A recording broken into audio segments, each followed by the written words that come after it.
Hello everyone. आज हम इस वीडियो में बात करेंगे एक्सरसाइज 3.4 की क्वेश्चन नंबर 2 के फिफ्थ पार्ट। इसमें कह रहा है कि लैंडिंग लाइब्रेरी यानी एक ऐसी लाइब्रेरी पुस्तकालय जो किताबें जो हैं वो उधार पर देती हैं, has the fix charge for the first 3 days. यानी 3 दिन के लिए क्या है, जो भी किताबें हैं 3 दिन का किराया जो है वो एक फ़िक्स है, यानी सबके लिए बराबर है। And an additional charge for each date thereafter. और चौथे दिन से क्या है, एक निश्चित अमाउंट में क्या है चार्ज लगना शुरू हो जाता है। कह रहा है सरिता जिसने 27 रुपये पेमेंट किए हैं, यानी किताब जो लिया उसका किराया उसने 27 रुपये दिया है, और उन्होंने किताब क्या है 7 डेज़ रखा है अपने पास।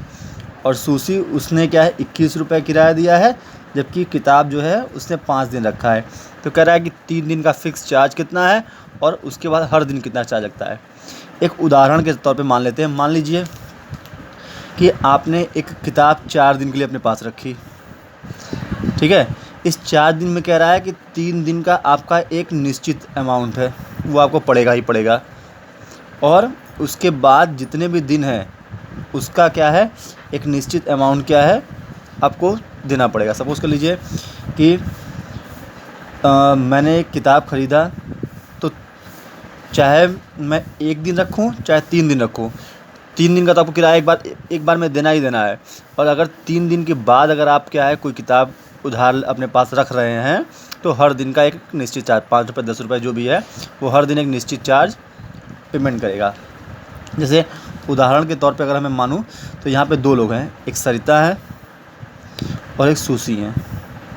मान लीजिए इसने सरिता ने क्या है 7 डेज़ रखा है, तो मान लीजिए कि सरिता ने 7 डेज़ रखा है, तो 3 दिन का किराया जो है वो फ़िक्स है। 3 दिन का जो किराया है मान लीजिए वो 20 रुपये है, उदाहरण मान लेते हैं 20 रुपये है। और बचा कौन सा दिन, चौथा दिन, 5वां दिन, छठा दिन और 7वां दिन।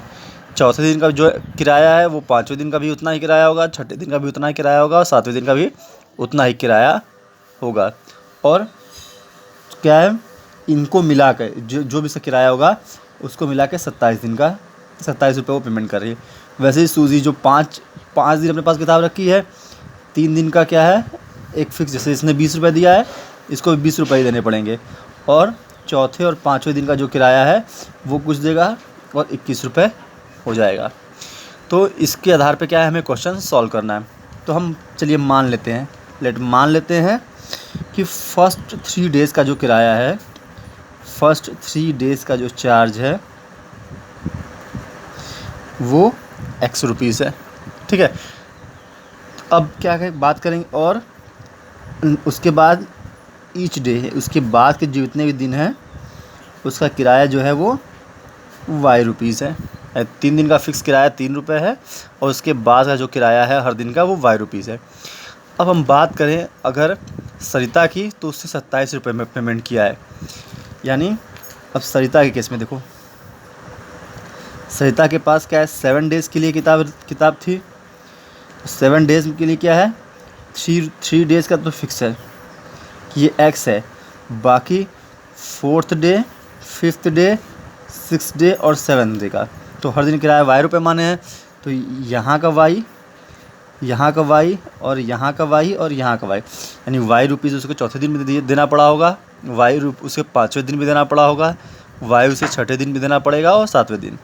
यानी अगर इसको हम जोड़ें तो ये आ जाएगा 4y, ठीक है। यानी 3 दिन का एक्स रुपीज़ और बाद में 4y, और इन दोनों को जब जोड़ने पे क्या है उसका जो पैसा है वो 27 रुपये है।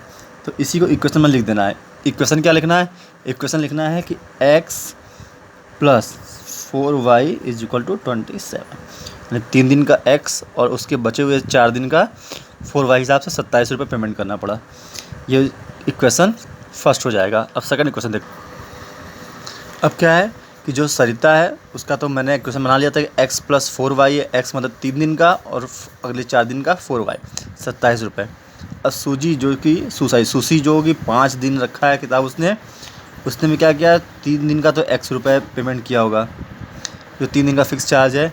और बचा आपका 4th डे और 5th डे, यानी 2 दिन, इसका भी वाई रुपीज़ दिया होगा उसने और इसका भी वाई रुपीज़ दिया होगा, यानी इसने जो टोटल 2y दिया होगा। इन दोनों का चार्ज जो है वो 2y है।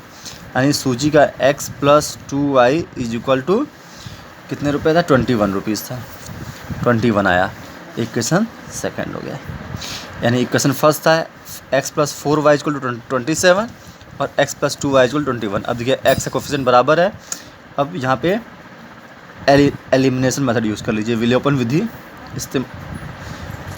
एलिमिनेशन मेथड विलोपन विधि द्वारा घटाएंगे x plus 4y equal to 27 और x plus 2y equal to 21, minus minus minus, ये कैंसिल हो जाएगा। 4y से 2y माइनस हुआ तो 2y, 21 में से गया तो ये हो गया 6, यानी y इक्वल टू 6/2 यानी 3 रुपीज़। यानी जो रोज़ का किराया जो मैंने y रुपीज़ माना था वो 3 रुपीज़ है। अब क्या है, किसी इक्वेशन पर रख के पहले 3 दिन का फिक्स चार्ज पता कर लेंगे। तो x plus 2y equal to 21 था, तो x प्लस 2 और y का खर्चा निकला यहाँ पे 3 रुपये 21, यानी x plus 6 is equal to 21, x equal to 21 minus 6 यानी 15 रुपीज़। यानी पहले 3 दिन का जो है फर्स्ट 3 डेज़ का जो चार्ज है वो 15 रुपीज़ है। उसके बाद रोज़ का जो चार्ज है वो 3 रुपीज़ है। ये आपका आंसर आ गया। Thank you.